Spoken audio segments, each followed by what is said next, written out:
Okay guys, back in Skyrim. I'm about to pick a fight with these two bandits here, but first I wanted to share something with you guys. I haven't leveled yet since I left Helgen Keep, so I'd like to do that real quick and just briefly go over how I'm going to map out my character. I already pretty much know what I'm going to do and how I'm going to do it. Having access to the whole skill tree at the beginning of the game here is great because you can look at all the perks that you will have available to you later on and kind of decide which ones you're going to use and which way you're going to go with your character. Okay. First and foremost, they make you choose a Magicka, Health, or Stamina. All right, one of the three basic attributes down there at the bottom. With me, I'm going to be dual wielding. Okay, and so Stamina is going to be really the most important thing to me. Health is obviously for survivability. Okay, but right now, playing Legendary difficulty. Even a few extra levels worth of health right now aren't going to make much difference. If something's hitting me for 80 or 100 points, it's going to two-shot me regardless. It doesn't even matter. So having those now aren't going to make a whole lot of difference, but having them later will. Having a health pool to draw from once I'm up in my 20s and 30s and even higher, combined with a higher armor skill and whatever enchantments I have on my armor to resist damage, put those together, and I can actually start to take a hit or two from some of the stronger enemies. But for right now, I'm really weak just no matter which way you look at it. And I mean, what RPG isn't like that, where you start out weak as well water, and the whole idea is to strengthen your character. Build your character and to be, as strong as possible. And to me, that's kind of a game within the game is min-maxing or making the most out of what you have as soon as you can get it, And so what I will do here is just to start, I'm thinking, okay, just basic offense, basic defense. Let me put a point into the particular weapon I'm going to be using, all right? When I'm going to be dual wielding, one advantage I have is I don't worry about the block skill, all right? Which you would need if you were two-handing or sword and shielding, okay? But when you're just dual wielding, you just have to worry about the one-handed tree, okay? And then it has this little branch off to the side, which is amazing, okay? This one that says 20% faster, and I think the next level is 35% faster, that's 20% extra damage, no matter how you look at it. You're just putting out that much more damage, that much quicker, okay? And then this one up here, dual wielding power attacks do 50% bonus damage, period, all right? So, like I said, stamina pool, okay? I'm going to want it as big as possible. Two reasons. One is I'm going to want to spam power attacks, right? So I can be in berserker mode pretty much all the time, all right? And the other thing is the heavier weapons, okay, require more stamina per power attack to use. An axe requires more than a sword. A mace requires a lot more than an axe, okay? Maces are slower. Axes are kind of in the middle, okay? Swords are faster, all right? And daggers are really fast, but daggers are penalized in every way in this game. There's no one-handed damage bonus. Their power attacks, where it looks like you swing quicker, you have like a full half-second delay before you actually start swinging. So they're actually as slow, if not even slower than maces. Okay? They're just a disadvantage in every way except for sneak attacks. Okay? Then you get a really good bonus. And there's armor enchantments and other things, that can really, really boost that. So that can be really effective. So if you're going to be just pure stealth, just pure dagger, you'll be sneaking a lot, and you'll be relying on your sneak to get the drop on enemies, and you're going to have to find a way to draw out each enemy alone. Because when you go toe-to-toe with them, the one thing daggers don't ever do is stagger. Now, to me, stagger is the mechanic that makes me feel like I'm a beast. And what that does is it will knock an enemy off balance even in the middle of a power attack. When they're winding up to smack you with that two-handed sword and one-shot you, right? You can save yourself sometimes with a well-placed power attack that knocks them off balance momentarily and stuns them, okay? Sometimes it'll just move them a little bit off balance. Sometimes it'll throw them back completely, okay? Whatever the case may be, it gives you a little bit of a reprieve to step back and heal or get out of the way or whatever. Because when you're dual wielding, you can't block. Okay, so having a large stamina pool is necessary in every way. I will want to drop a point every other level into stamina until I'm about level 40. I want my stamina to be roughly around 300, okay? 20 levels in stamina, 20 levels in health, all right? And then after that, I can worry about health. Well, what about Magicka? Well, I will be using magic. Actually, I will be using conjuration, but I'm not going to worry about anything really a whole lot higher than, say, a flame atronach, okay? you can get it to where your spells cost less to cast, which means that if they require, say, 70 magicka per cast, you can get them, you know, to drop that to where it only costs, say, 50 or 45 or something, okay? So even your master level spells, it may cost, I don't know, 300, 400, or 500 to cast. You can knock that down quite a bit through enchanting your armor, building up skill in that particular school of magic, and so on and so forth, picking perks and stuff like that. Okay, well, I'm not going to be picking too many perks in Conjuration until maybe way later in the game, and then only because I'll have points to spare and I won't know what to throw them into, so I'll throw them into these, so I can summon twin Atronachs that are really, really strong, just for giggles, just to have fun. You know, being able to summon 2 Storm Atronachs that are running around yelling and slapping people, it's actually kind of fun. Okay, so I may do that, but other than that, I won't be dropping really anything into that, at least not for a long time. All right, what I will drop points into is this first Restoration, Novice Restoration perk, and into, oh, if I can get mine, there it is, I had it. One more time, one more time, one more time. Everything but that, huh? Okay, Regeneration. Healing spells cure 50% more. That is going to allow me to use this basic Novice Restoration spell that every race starts the game with for the rest of my game. Oh, when you're level 50 and you're fighting such and such. This, along with Regeneration, is all I need. If I need super amounts of health really fast, I'll drink a potion. That's what the map button, the pause button, the on Fallout it would be the Pip-Boy button. That's what it's for. It's to bring up your menu and go drink a potion if you just have to, right this second. But other than that, if I'm just healing, this is more than plenty. And this also allows your heal other to be more effective, so you can heal your follower even in the middle of combat. All right. And so I found that magicka pool right there to be enough. If I need a little bit more magicka to cast a certain spell, I will go enchant a piece of armor that I'm wearing, right, to boost my magicka that amount, right, and then have that. Okay, so I don't need to waste levels on magicka. If I was playing a mage, all right, instead of dumping in the stamina, I would obviously dump everything in the magicka, but I would want to be careful on that. Is one advantage a mage has is you can put more points into health than any other class, because you have so many perks available to you late game from level, say, 25, 30 on up, that will reduce the cost of all your magic spells, that will increase your magicka pool to ridiculous amounts, that will increase your magicka regen to where it's coming back almost as fast as you use it, right? And the spells that you're casting are almost free to cast. So some of them don't require any magicka to cast. So, I mean, it's ridiculous, the overpowered advantages that a mage has. So if you're going to play a mage cast, dump some into there, but be a little more liberal with the points you put into health, because you'll be able to afford it later. You might even want to go do some research and see what's your highest level spell that you ever plan to cast in any school, whether it be Conjuration, Destruction, Illusion, whatever, what that's actually going to cost you, all right? And also factor in what it's going to cost you once you have that skill to 100, because I believe it'll cost less than what it would cost now. It may say it costs $350 to cast, but by the time your skill is 100, I think it will actually cost less than that. Don't quote me on that. I don't really ever play a mage. But you might want to look into that. Research it. So you might find that, well, if that spell costs 400, I'm going to have to sink 30 points into magicka. Not necessarily. Okay? Between enchantments and you leveling that particular magic school skill up to 100 and what have you, everything else that you factor in, you may not need but a magicka pool of, say, 2 or 250 to be effective even with master level spells. I don't know, but it's worth looking into. You know, mapping out your character ahead of time will let you know early what you can afford to spend, because for anyone trying to, for lack of a better term, min-max, there's nothing more regrettable than finding you wasted a point in something. That is aggravating, all right? Well, for me, I'm safe because there's never too much stamina, right? And I get that from playing Dark Souls. There's never too much stamina, right? And obviously, there's never too much health. But stamina being most important for me right now. A large health pool isn't going to do me a lot of good until way later, okay? I'm obviously going to want to put things into enchanting, because this is where your weapon damage comes from. With me, I'm going to be using steel weapons only. I was considering using iron weapons only, but you know what? I like those Forsworn axes, and those are considered steel weapons. So I'm going to be using those. I might as well upgrade them to where they at least do some damage, all right? And so I'll pick this perk right here. I can improve my steel weapons twice as much. And I'll pick this one where I can improve my magic stuff, okay?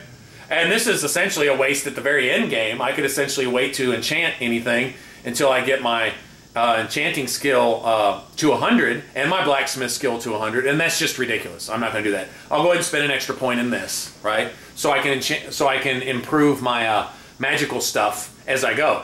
And hell, I got to get my blacksmithing skill to 60 just to pick this in the first place. Anyway, so all right, be that as it may, I'll put 2 points into smithing. I won't worry about block, obviously. Dual wielding, you don't have to block. I'll pick the obvious damage perks. One thing I will not pick in this is this one right here. Can do a power attack while sprinting that does double critical damage. That double critical damage is the critical damage that your base weapon would do. So my base weapon is going to do, I don't know, base damage, what, 15 or 20 or something. So what, I'm going to do 25 points of damage. You know, whoop-de-doo-dah. Okay, and you have to time it just right, and you have to hit them with a sprint. And half the time when I try to do that, I wind up running past them and get hit in the back and one shot and killed anyway. Look, I'm not going to try to get myself killed to utilize a skill that has almost no rewards. That is a wasted perk, all right?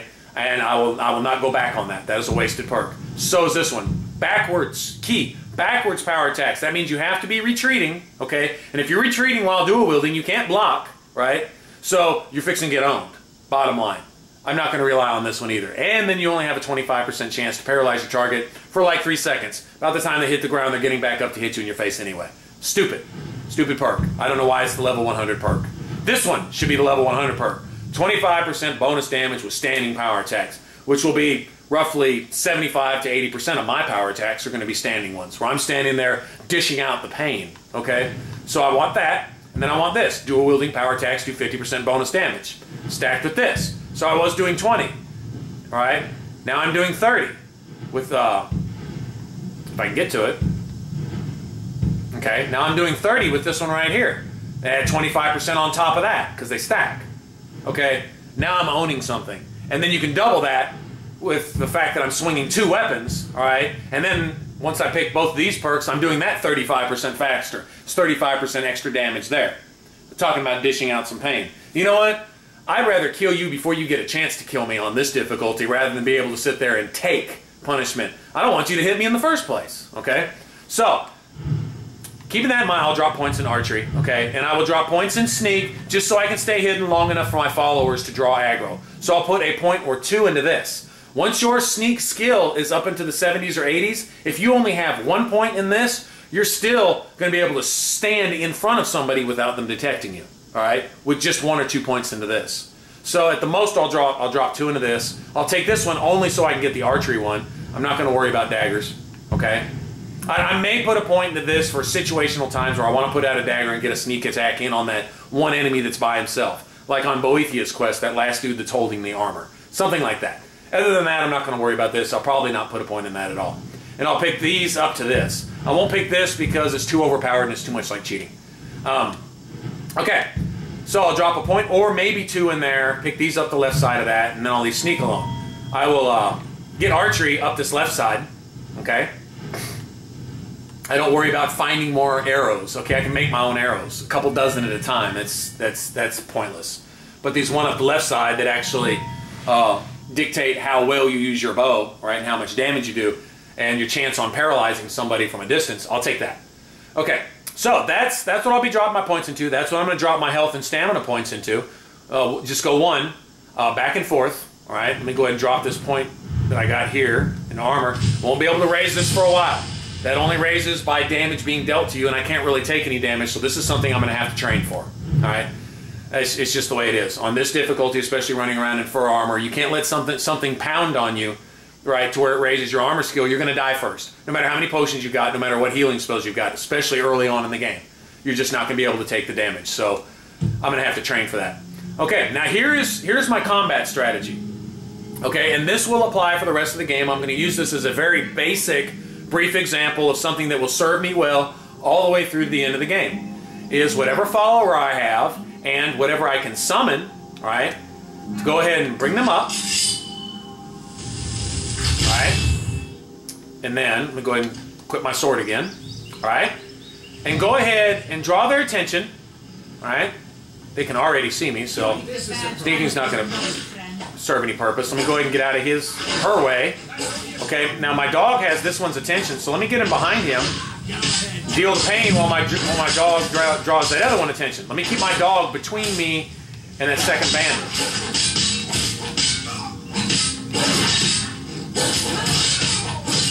Okay, he's out of the way. Dog has this one's attention. As long as my dog can take the damage long enough for me to...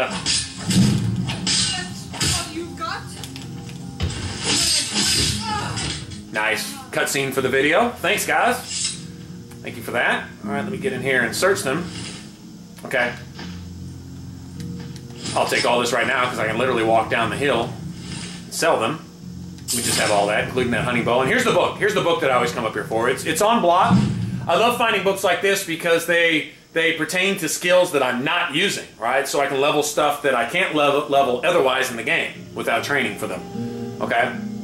Or pulling out a shield and going finding somebody to pound on me for a while. Some low-level bandit or something to slowly raise my skill that way. You can always boost. I'll rely on that later when I run out of the ability to level up the normal way by using the stuff that I normally do use. Okay, so let me go ahead and take all this good stuff. All right, now that combat example is something that will apply forever, throughout the rest of the game. Especially once you get a follower. If you have, like with me, it's Uthgert the Unbroken. And the key to her is take away that two-handed weapon she's got and give her a sword and shield. If you look at her actual NPC stats, she has a higher skill in one-handed and a block than she does in two-handed, all right? So give her a sword and shield, and she will be a tank. And she'll dish out some damage too, right? But more importantly, she's a damage sponge. She'll block everything. She'll be punching people in the face with her shield and knocking them off balance so you can sneak in behind them and finish them off while she's got their attention, all right? And then if you can summon a follower, that's even more attention taken away from you. That's a second person for the enemies to worry about. So if you run into a pack of 10 or 15 Draugr or something, you have somebody to draw their attention long enough to where you can sneak in behind. And what you'll want to do, especially when you reach higher level enemies that have a really big health pool and a lot of resistance, and they can dish out a lot of damage themselves, is you'll want to concentrate on the enemy your follower is concentrating on so you can stack the damage being dealt to that one enemy. Now, you don't really have the damage boost from a cumulative damage like you might get from like Mass Effect or Dragon Age or something, really. But you still will kill something faster if everyone's concentrated on that one target. All right, and then I'll want to get the Sanguine Rose as quickly as possible from the Sam Gwyn quest. Okay, where you have to go through all those bells and whistles and finally go meet him in his little garden. He gives you his staff, and that staff allows you to summon a really, really high level Dremora, right? As early as you can get the staff in the game. I think Sam Gwyn becomes available around 11 or 12, okay? And that Dremora is a far superior summons than your familiar, or maybe if you're lucky, your Flame Atronach that you're summoning, you know. That Dremora will go out there with his Daedric two-handed sword and with his heavy armor, and he's going to draw aggro like nobody's business. So, and he will actually dish out a lot of pain too. I think he's got a flaming Daedric sword that he has by default. Okay, so he's great summoned, but more importantly, he can take some damage and he draws a lot of attention. Okay, so anyway, that is my strategy. That is how I'll play through the rest of the game. That is what's going to give me the survivability to last wearing fur armor, you know, and running around with just these basic steel weapons. And you'll find that you'll be overpowered if you follow that kind of build, right? Just for grins, right? Just for giggles. If you follow that build with me, you'll find that you will still be overpowered by the time you get into your 40s, right? Follow this build and you'll still be owning stuff and you'll be like, wow, I thought I was playing on Legendary. And you are, but it doesn't seem like it because you're effective. It's the way you stack your equipment, the way you stack your perks, keeping your stamina pool in mind and all that, and keeping your strategies intact to where you stay consistent to have a tank, right? Let it draw attention, and then come in behind and be that damage dealer, right? Just like you would in an MMO, really. Same kind of principle. And crank out as much DPS as you can, right? You're like, well, if I want to crank out DPS, I'll use a Dragon Bone Sword. Use all that, you know, and run around in full Daedric gear. And run around with a two-handed sword. This I'm not saying do my playstyle. What I'm doing is trying to make it intentionally a lot harder on myself so that should you choose an easier route on either a lower difficulty and or, you know, heavier armor and better weapons, it will be even that much easier. But I think you'll find this tactic here is really effective on overcoming any scenario in the game. Even if it be a dragon. Let your follower draw the dragon's attention Because Uthgar can take 50 flame breaths to the face, whereas that dragon turns on you and in 1 second just toasts your ass. And you're like, what the heck? You know, does my follower have that much health? Your follower has some built-in resistance that's 500,000 times more than what you've got, right? And so let your followers do their thing, you know, and then come up behind and look like a damn fool swinging both your swords or your axes on that dragon's wing and taking him down, you know, and thinking you're real studly. Fact is, that dragon can turn on you and one-shot you in a heartbeat if it chose to, but your followers are drawing its attention. And so, anyway, keeping that strategy in mind, I think you'll have the survivability to tell all your friends, dude, I'm beating Skyrim on Legendary in fur armor, and actually doing it, you know? And if nothing else, it's bragging rights. So, I hope you guys have fun with this, and I hope something in here gave you a tip, not just for this game, but this same principle really does apply to a lot of other RPGs, you know? Dragon Age. Anyway, I'm not going to get off into all that. But I hope this is helpful in some way. And I'll stop boring you to death with my banter. I'll go ahead and go on about my business and go sell my 3 and 4 gold piece stuff to this blacksmith down here and go ahead and smith a few things and get my fur armor, an extra point or 2 of protection. And then I'm going to head to this mine down the street. Show you where I'm at real quick before I let you go. Okay? Here's Riverwood right there. I'm just literally right up the hill. And I'm going to go down this road heading back towards Helgen where we came from. Right? Here's that trail. And the mine is right about here. Okay? Now I'll do another video when I get there and we'll go in and we'll fight a couple enemies at a time and throw in some archery and just mess around. And I think there's a chest or 2 that you may not have found in there. 1 or 2 of you guys. And if I can help you find that, it's good for a few extra early gold pieces and a skill book in there and some other stuff. All right, man? So we'll get to that. And until then, man, y'all have fun, game on, and man, subscribe if you like this. Really, seriously, subscribe. I'll catch y'all later.